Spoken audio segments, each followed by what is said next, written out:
Irrigation డిపార్ట్మెంట్లో జిల్లాలో లస్కర్ పోస్టులు స్థానిక నిరుద్యోగ ఆదివాసులకు కేటాయించాలి. జేఏసీ చైర్మన్ సాయం.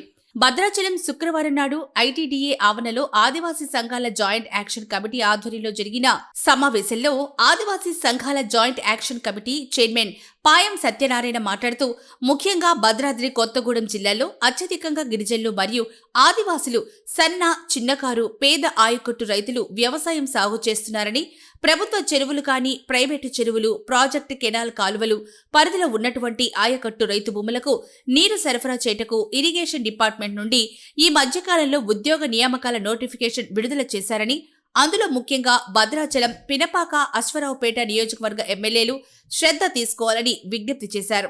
కొత్తగూడెం జిల్లాలో ఉన్నటువంటి గిరిజన రైతులకు మరియు ఈ ప్రాంతం ఏజెన్సీ ప్రాంతం అయినందున నిరుద్యోగ ఆదివాసీ యువకులకు ముందుగా అవకాశం కల్పించాలని ప్రభుత్వాన్ని ఒక ప్రకటనలో డిమాండ్ చేశారు.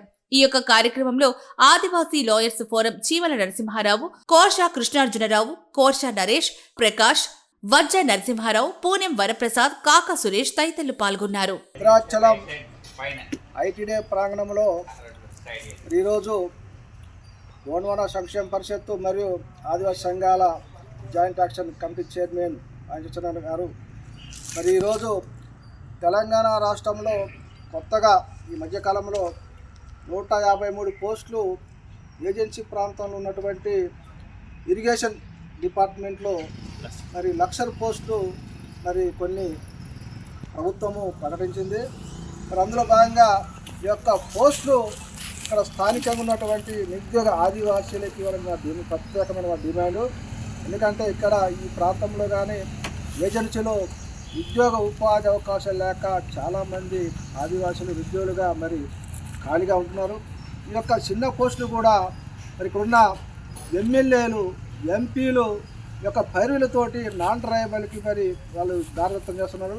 అలా కాకుండా ఈ పోస్టులు నిరుద్యోగ ఆదివాసులకి మరి ఇస్తే వాళ్ళు కొంత ఉపాధి అవకాశాలు కలిగే అవకాశం ఉంది. కాబట్టి మరి మా యొక్క విన్నపం ఏంటంటే ఇక్కడ జిల్లా కలెక్టర్ కానీ, ఈఓ కానీ, ఇక్కడ స్థానిక ఎమ్మెల్యేలు భద్రాచలం, పినపాక, కొత్తగూడెం, అశ్వరావుపేట ఎమ్మెల్యేలు యొక్క చొరవ తీసుకొని నిరుద్యోగ ఆదివాసులు ఎవరైతే అప్లై చేశారో వాళ్ళకి కూర్చో తప్పకుండా వాళ్ళకి ఖచ్చితంగా వచ్చేటట్టు వాళ్ళకి మరి వీరు శాయశక్తుల కృషిలో మేము డిమాండ్ చేస్తున్నాం.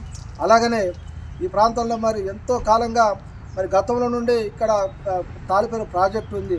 ఆ ప్రాజెక్టు విషయంలో 2 వైపులా మరి కాలువలు ఉన్నాయి, ఎడమ కుడి. అందులో మరి ఎవరు కూడా ఆదివాసులు లేరు, అందరూ నాన్ ట్రైబులే ఉన్నారు.